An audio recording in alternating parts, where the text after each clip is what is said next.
The independent UN Special Investigator on Myanmar warned that the country's military rulers are planning to seek legitimacy by orchestrating a sham election this year and urged all countries to reject the illegal vote. Joanne Soriano reports from New York.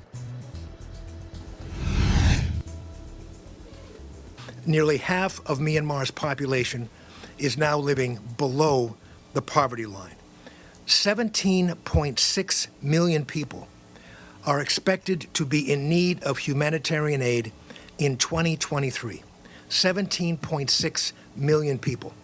That is in contrast to a total of 1 million people who were in need of humanitarian aid before the coup. The independent UN Special Investigator on Myanmar warns that the country's military rulers plan to seek legitimacy by orchestrating a sham election this year. He calls on the international community to stand firm against military rule, create a coalition of member states to enforce strong coordinated sanctions, and support the Democratic National Unity Government. Speaking to reporters here in New York, the Special Rapporteur says there are 3 things that the junta needs. Listen, there's 3 things that the junta needs to sustain itself. It needs money, it needs weapons, and it needs legitimacy. The junta does not have legitimacy in the eyes of the people of Myanmar. So what they're seeking to do is to create the veneer of legitimacy in the international community and then project that veneer through their media sources to the population to say, look, we are being accepted by the international community. Andrew stresses that it is extremely important for the international community for member states to be extremely cautious.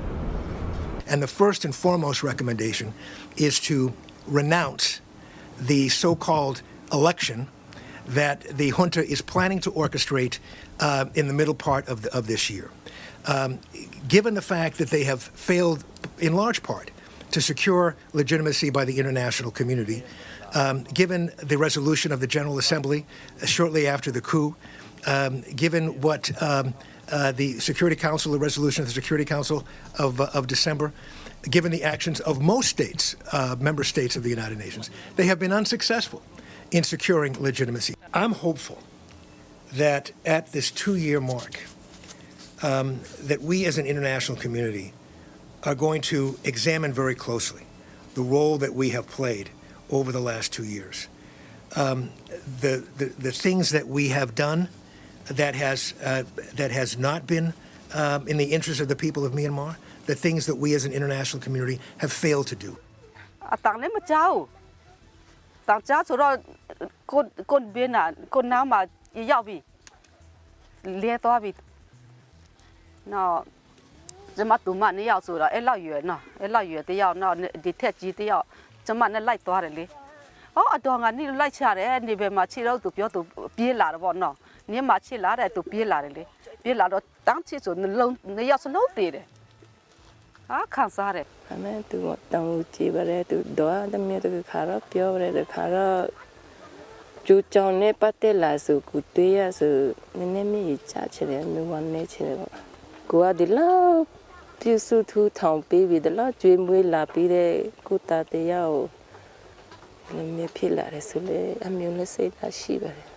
Regarding sanctions, Mr. Andrews has this to say.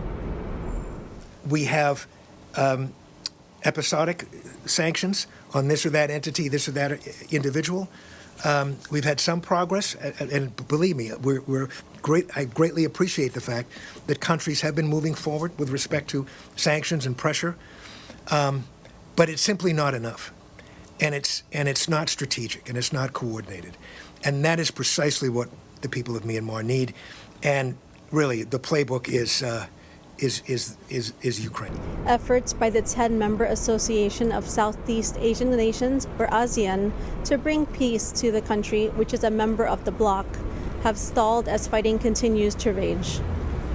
In 2021, ASEAN agreed on the so-called 5-point consensus, which calls for a cessation of violence and constructive dialogue, but the junta has ignored it.